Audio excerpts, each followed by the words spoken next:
22 जनवरी 2023 दिन रविवार है। Welcome back to clean news MP. चलिए देखते हैं मध्य प्रदेश की 25 फटाफट बड़ी खबरों को। इससे पहले आप न्यूज को कहां से देख रहे हैं हमें कमेंट में जरूर बताएं। साथ ही वीडियो को लाइक करना बिल्कुल ना भूलें। सीएम शिवराज सिंह चौहान सिंगरौली में 25,000 से अधिक हितग्राहियों को भूखंड करेंगे आवंटित। मुख्यमंत्री शिवराज सिंह चौहान आज मुख्यमंत्री आवासीय भू अधिकार योजना के अंतर्गत 25,412 जरूरतमंद लोगों को आवास के लिए एक साथ निःशुल्क भूखंड आवंटित करेंगे। योजना के अंतर्गत सिंगरौली जिले के जिन गरीब परिवारों के पास रहने के लिए पर्याप्त आवास नहीं है और स्वयं की भूमि भी नहीं है, ऐसे प्रत्येक परिवार को जिले में 421 एकड़ के कुल रकबे में शासन द्वारा 60 वर्ग मीटर जमीन निःशुल्क आवंटित की जाएगी। कार्यक्रम में मुख्यमंत्री चौहान के साथ रक्षा मंत्री राजनाथ सिंह विशेष रूप से उपस्थित रहेंगे। मध्य प्रदेश में बोर्ड द्वारा तय पुस्तकें ही चला सकेंगे स्कूल, सरकार करेगी सख्ती।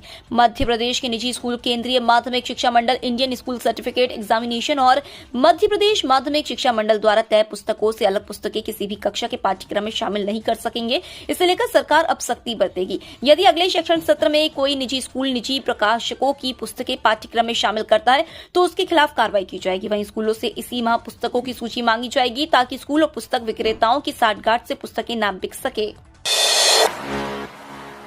देश के सर्वश्रेष्ठ 10 स्थानों में चुना गया बैतूल का चोपड़ा, जानिए किस वजह से किया शामिल।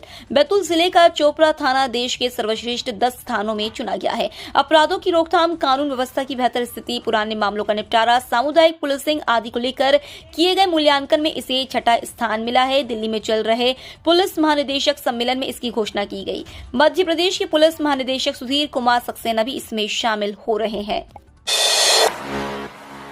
बिजली कंपनी ने बदली व्यवस्था, अब 8 दिन में मिलेगा नया कनेक्शन। मध्य क्षेत्र विद्युत वितरण कंपनी ने नया बिजली कनेक्शन लेने की व्यवस्था में बदलाव किया है। अब नया कनेक्शन औसतन 8 दिन में उपभोक्ता को मिल जाएगा। कनेक्शन लेने के लिए जो कागजी कार्रवाई करनी पड़ती थी उसमें कमी की गई है। ऊर्जस पोर्टल पर नए कनेक्शन का आवेदन करते वक्त ही रजिस्ट्रेशन, सुरक्षा निधि, सप्लाई, अफोर्डिंग मीटर संबंधी शुल्क का डिमांड नोट जारी हो जाएगा। उसके बाद बिजली कंपनी का कर्मचारी उपभोक्ता के घर व बिजली के खंभे की रिपोर्ट के लिए निरीक्षण करने जाएगा। उसकी रिपोर्ट आते ही नया कनेक्शन दे दिया जाएगा। अभी यह व्यवस्था ग्वालियर, भोपाल व नर्मदापुरम रीजन में लागू की गई है। 10वीं 12वीं छात्रों के लिए महत्वपूर्ण अपडेट। बोर्ड परीक्षा को लेकर विभाग की नई तैयारी। प्रदेश में जल्द 10वीं और 12वीं की बोर्ड परीक्षा आयोजित की जाएगी। 1 मार्च से होने वाली परीक्षा के लिए तैयारी पूरी कर ली गई है। स्कूल शिक्षा विभाग द्वारा नवीन पहल की जा रही है जिससे छात्रों को बड़ा लाभ मिलेगा। साथ ही कमजोर छात्रों को अलग से तैयार करवाए जाने की तैयारी की गई है। माध्यमिक शिक्षा मंडल मध्य प्रदेश द्वारा 10वीं 12वीं बोर्ड परीक्षा के लिए नई पहल की जा रही है। वहीं सी, डी और ई ग्रेड लाने वाले छात्रों को चिन्हित किया जा रहा है। उन्हें विशेष तैयारी दी जाएगी। राष्ट्रीय शिक्षा नीति के तहत छात्रों को पीयर लर्निंग की भावना विकसित करने के लिए भी कहा जा रहा है। एमपी में अब 10 मिनट में पता चलेगा शराब जहरीली है या नहीं। फॉरेंसिक लैब में लगेगा एल्कोलाइजर।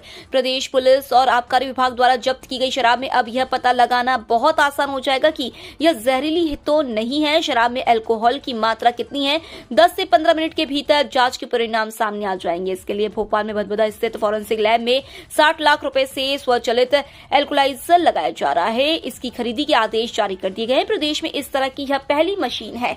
अभी यह सब पता लगाने के लिए अलग अलग तरह के केमिकल्स का उपयोग किया जाता है। टेस्ट ट्यूब में बारी बारी से यह केमिकल डाले जाते हैं। इसमें 10 से 12 घंटे लग जाते हैं। इस कारण लंबित जांचों की संख्या बढ़ती है जिससे न्यायालयों में भी निर्णय में भी देरी होती है। इंदौर के अन्नपूर्णा माता मंदिर में 26 जनवरी से 4 दिन बंद रहेगा भक्तों का प्रवेश। इंदौर के अन्नपूर्णा माता मंदिर में भक्तों का प्रवेश 26 से 29 जनवरी तक बंद रहेगा। यह निर्णय माता के लिए नवनिर्मित संगमरमर के मंदिर की प्राण प्रतिष्ठा महोत्सव की तैयारियों को अंतिम रूप देने के लिए अन्नपूर्णा मंदिर ट्रस्ट ने लिया है। प्रतिष्ठा महोत्सव 31 जनवरी से शुरू होगा। इसमें जूना पीठाधीश्वर स्वामी अवधेशानंद गिरी महाराज सहित देश भर के साधु संत और श्रद्धालु आएंगे। स्वीडन, इजरायल भी मांग रहे जबलपुर में बनी आयुध सामग्री। आयुध निर्माणी खमरिया में तैयार किए जा रहे तोप और गोलों की मांग दुनिया के कई देश करने लगे हैं। ओएफके प्रबंधन का कहना है कि 7 देशों से 1 लाख आयुध सामग्री की आपूर्ति का ऑर्डर मिला है। म्यूनिशंस इंडिया लिमिटेड के माध्यम से ओएफके के साथ करार करने वाले देशों में Myanmar, Indonesia, Sweden, Uganda, Israel व आर्मेनिया जैसे देश शामिल है। ओएफके स्वीडन को 44,000 कॉटेज की सप्लाई पहले भी कर चुका है। ओएफके प्रशासन का कहना है कि विदेश प्रदेश को की जाने वाली सप्लाई से भारतीय सेना को जाने वाली आयुध सामग्री की पूर्ति प्रभावित नहीं होगी।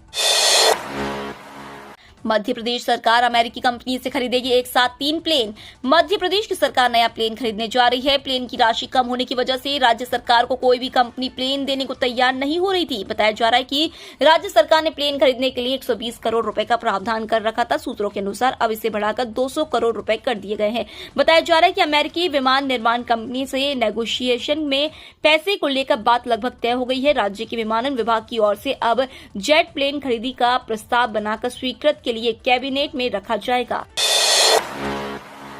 कर्मचारियों को वेतनमान के आधार पर उच्च पदनाम। मध्य प्रदेश में 2016 से पदोन्नति पर रोक लगी हुई है। वहीं सरकार द्वारा बीच बचाव करते हुए नए नियम बनाए गए हैं। हालांकि इसके लिए मंत्री समूह बनाया गया था। कई बैठक होने के बावजूद अभी तक नए नियम को लेकर अंतिम प्रारूप तैयार नहीं किया गया है।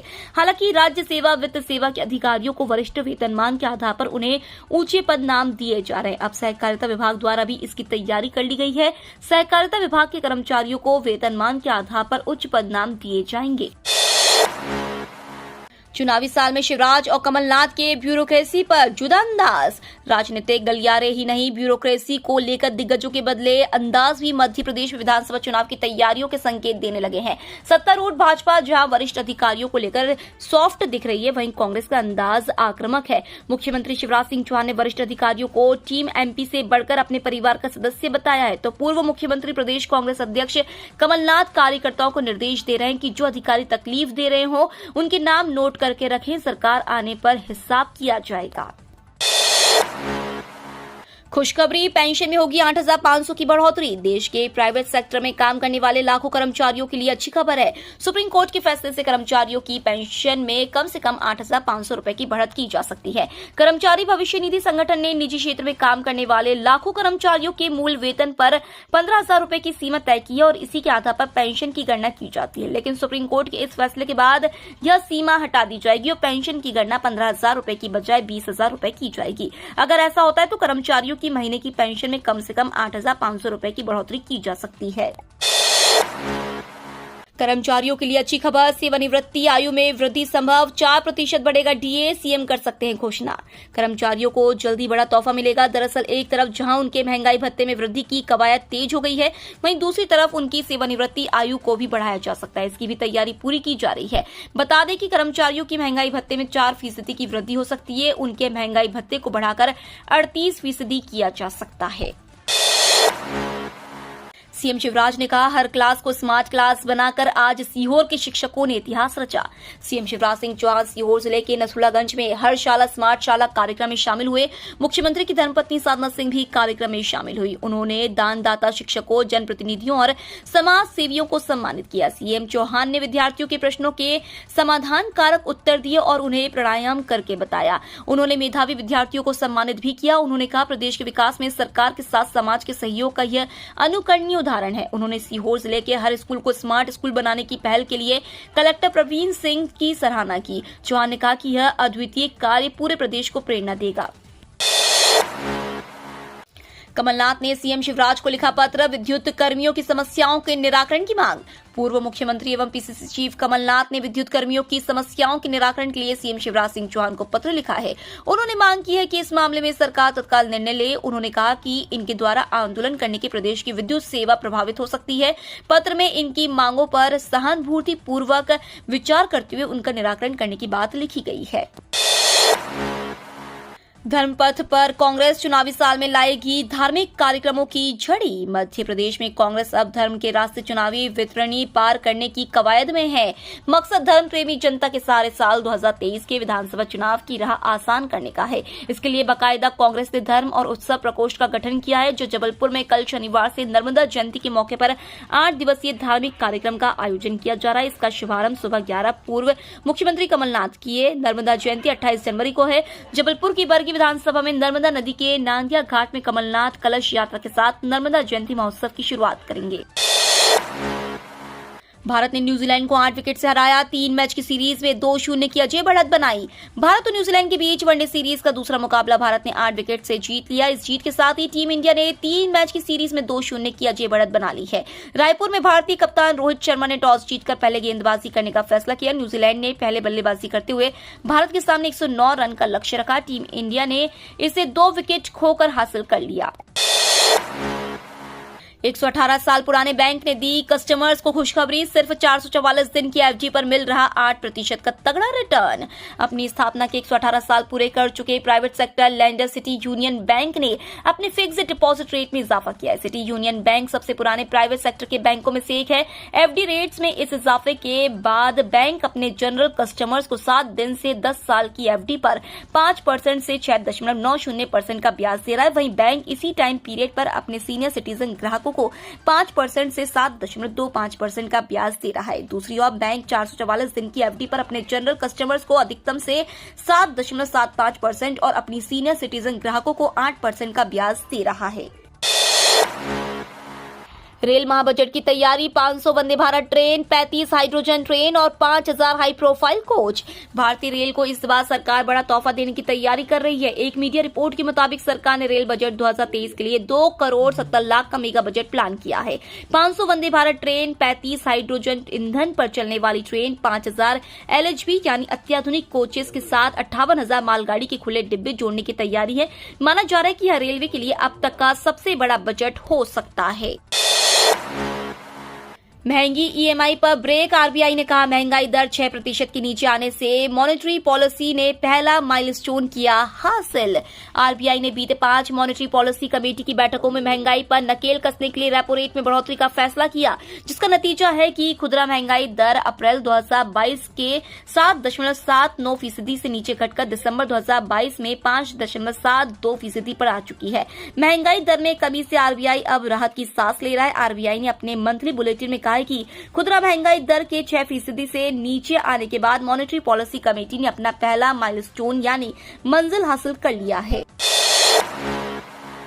5 सूत्रीय मांगों को लेकर बिजली संविदा कर्मचारी हड़ताल पर।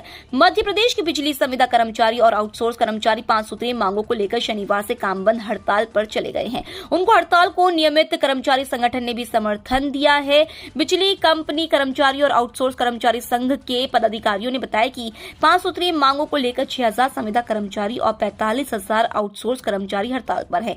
1 दिवसीय प्रदर्शन की अनुमति मिलने पर मैनेट ग्राउंड पर धरना प्रदर्शन किया गया। 1435 आंगनवाड़ी केंद्रों पर 6 दिनों तक जड़े रहेंगे ताले। नहीं मिलेगा सैकड़ों बच्चों को पोषण आहार। सीहोर जिले में सैकड़ों बच्चों को आंगनवाड़ी केंद्रों से पोषण आहार नहीं मिलेगा। जिले के सभी 1435 आंगनवाड़ी केंद्रों पर 6 दिनों तक ताले जड़े रहेंगे।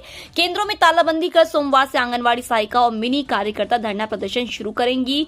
आंगनवाड़ी कार्यकर्ता और सहायिका संघ मांगे पूरी नहीं होने तक अब पीछे नहीं हटेंगी। बता दें कि 6 दिवसीय प्रदर्शन के दौरान महिला एवं बाल विकास विभाग का कोई भी कार्य कार्यकर्ताओं के द्वारा नहीं किया जाएगा। धरना प्रदर्शन कार्यकर्ताओं, सहायिकाओं और मिनी कार्यकर्ताओं द्वारा रविंद्र सांस्कृतिक भवन टाउन हॉल के पास किया जाएगा। इंदौर में खेलो इंडिया खेलो 30 जनवरी से। खेलो इंडिया खेलो की मेजबानी का मौका इस बार मध्य प्रदेश को मिला है। 30 जनवरी से स्पर्धाएं शुरू होंगी। इसमें भाग लेने के लिए देश भर से खिलाड़ी आएंगे। मध्य प्रदेश की भोपाल, ग्वालियर, उज्जैन, इंदौर, मंडला, बालाघाट, खरगोन और जबलपुर में स्पर्धाएं आयोजित की जा रही हैं। पिछले साल हरियाणा में खेलो इंडिया यूथ गेम्स आयोजित किए गए थे। इस साल वाटर स्पोर्ट्स भी इसमें शामिल किए गए हैं। शीतकालीन वन्य प्राणी गणना शुरू। शाकाहारी मांसाहारी प्राणियों के साथ गिद्ध भी गिने जाएंगे। मध्य प्रदेश में बाघों के लिए प्रसिद्ध बांधवगढ़ टाइगर रिजर्व में शीतकालीन वन्य प्राणी गणना शुरू हो गई है। इसमें शाकाहारी मांसाहारी और गिद्धों की गणना की जाएगी। इसमें काम के लिए बांधवगढ़ टाइगर रिजर्व के 139 बीट में करीब 500 कर्मचारियों को तैनात कर दिया गया है। ऐप से ये डाटा सुरक्षित किया जाएगा। गणना के दौरान सफारी के समय में भी परिवर्तन किया गया है। मध्य प्रदेश में इन जिलों में हो सकती है बारिश। गर्मी से पहले गिरेगा पारा। कम होती ठंड के बीच मध्य प्रदेश के मौसम में एक बार फिर बदलाव देखने को मिल सकता है। आज 22 जनवरी से प्रदेश में फिर ठंड तेज होगी। पश्चिमी विक्षोभ के कारण 23 से 26 जनवरी के बीच कई जिलों में बारिश की संभावना है। ऐसे में राहत से पहले एक बार फिर आफत बढ़ सकती है। कई जिलों में घना कोहरे के साथ एक बार फिर शीतलहर का प्रकोप नजर आ सकता है। ऐसे में आम लोगों के साथ किसानों को भी सतर्क रहने की जरूरत है। मौसम विभाग के अनुसार उत्तर भारत में पश्चिमी विक्षोभ सक्रिय हो गया है। इसका असर मध्य प्रदेश में दिखने लगेगा। 2 दिन बाद फिर ग्वालियर, चंबल, भोपाल, इंदौर समेत कई जिलों में ठंड बढ़ सकती है। ये तो थी आज की 25 फटाफट बड़ी खबरें। अगर आपको न्यूज पसंद आई हो तो चैनल को सब्सक्राइब करना ना भूले। धन्यवाद।